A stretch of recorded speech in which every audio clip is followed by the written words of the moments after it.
All right, folks. This is the very first lecture on my son Caleb's YouTube channel.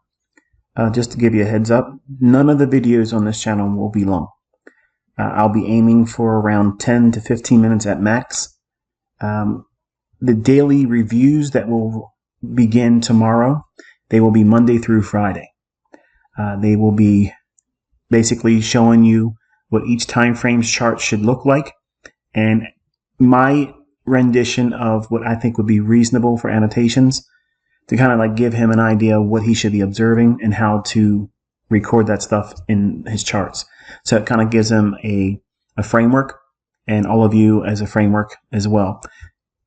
You're encouraged to use them as models, but everything you see in my charts, when I reveal them, they should be used to check yourself. So in other words, you go through the chart, you'll see things that are salient to you based on your present understanding, and you'll learn more by repetition, seeing what I'm revealing in price action. Okay, so it'll be rather quick. It's not going to be a lot of jawboning over top of it. These videos on this channel are supposed to be concise, right to the point. That way he can go and do the homework with it, okay? Or check himself. All right, so I gave a homework assignment on my community post on my channel, and I outlined basically what you're seeing here. A line chart. Now, obviously, I didn't draw this out for the sake of brevity. I used TradingView to accomplish this. But imagine you're in a cafe and you're meeting a friend, a long-term friend that you haven't seen in a while, and they ask you what you're doing.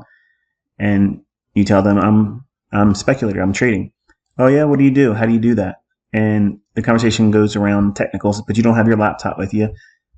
You don't think to open up your smartphone. You just want to scribble something on a napkin, to share an idea conceptually what it is that you try to do.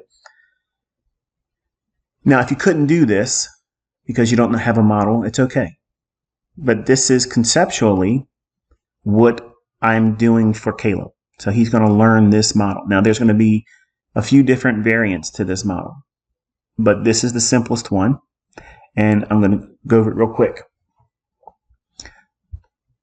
The market should create a pool of liquidity by making a high and trading lower.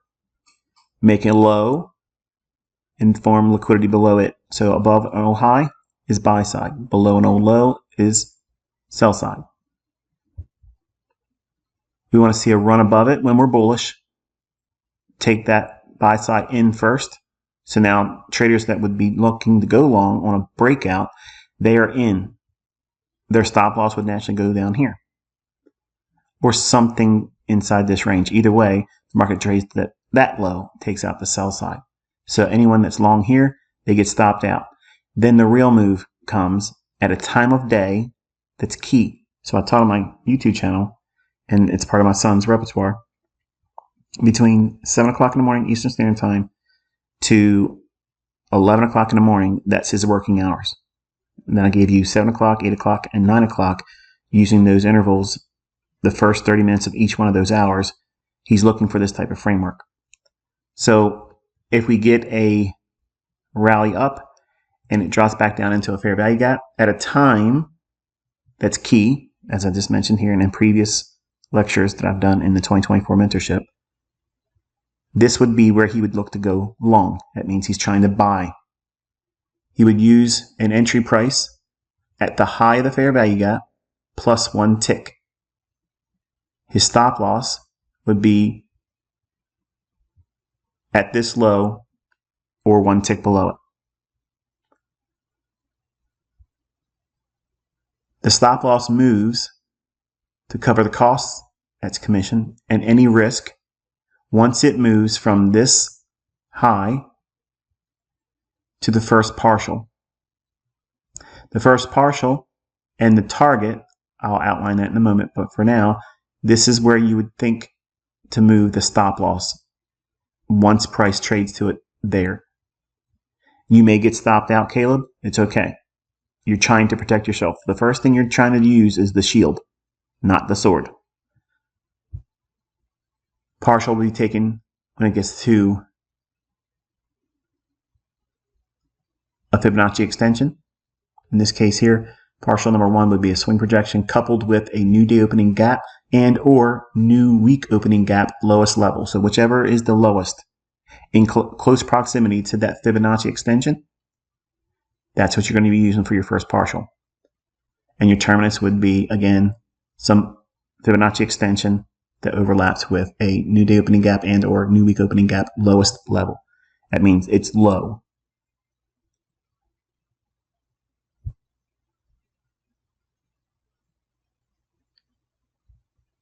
All right, so this is what it looks like in a candlestick formation. So in actual price, you'd see the high here, a low here. Buy stops are triggered. Longs are triggered in if they're looking to break into a new breakout run. Their stop loss would be in any one of these lows here. And as much as that low down here, we would like to see price go down there. It does that. So we had a buy stop raid, sell stop raid. Buyers are tripped in. Buyers are stopped out. Short sellers are tripped in. Naturally, their stop would be here, but the move is going to be going higher when we're bullish. So that just takes care of them handily anyway. At 9:30, we have the opening bell. Rallies up, comes back down, creates a fair value gap. Rallies, takes it into half of the move between this high here and the first partial. I have the Fibonacci extensions this low to that high. Negative 0.5 gives us this level. It just so happens that that's very close to the August 27th, 2024 new day opening gap low. So you would use that as your first partial, Caleb. Once it gets halfway between the high and your first partial, your stop loss would roll to cover costs. Here's where you can see your sell stop will be at that candle's low, minus 1 tick. The inefficiency candle below that low is where your long initial sell stop goes. Buy limit is 1 tick above the fair value gap high. So as it drops down, you'll have a little bit of drawdown. Your stop loss is here. You may get stopped out. It's fine. If you do, you stop for the day. You go in the next day looking for the same type of setup. You're going to reverse everything that's shown here when you're bearish.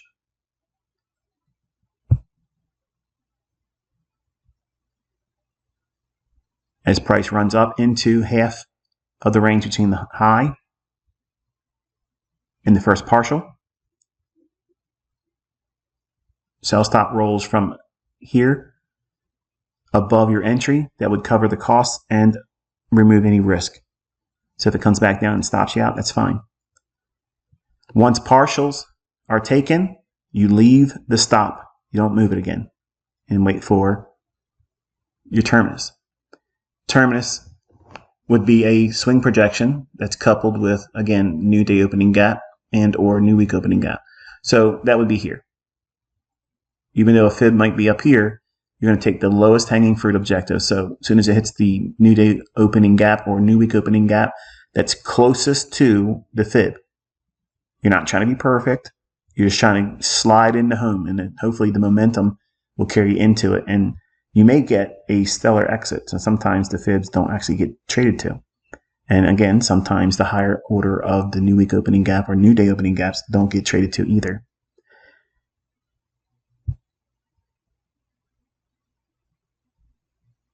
And here's what it looks like with the sell stop rolled higher. And again, the opening range is 9:30 to 10 o'clock. And that would be just one variant. It could be 8 to 8:30 where it forms, or it could be 7 to 7:30 where it forms, or any time between 7 o'clock and 9:30. But you close your charts at 11 o'clock and you're done. If there's no trade, just stop. This is the model. This is the basic framework for it. And we'll build on this concept as we go each day and each week. Hope you found it insightful. Until we talk to you next time, be safe.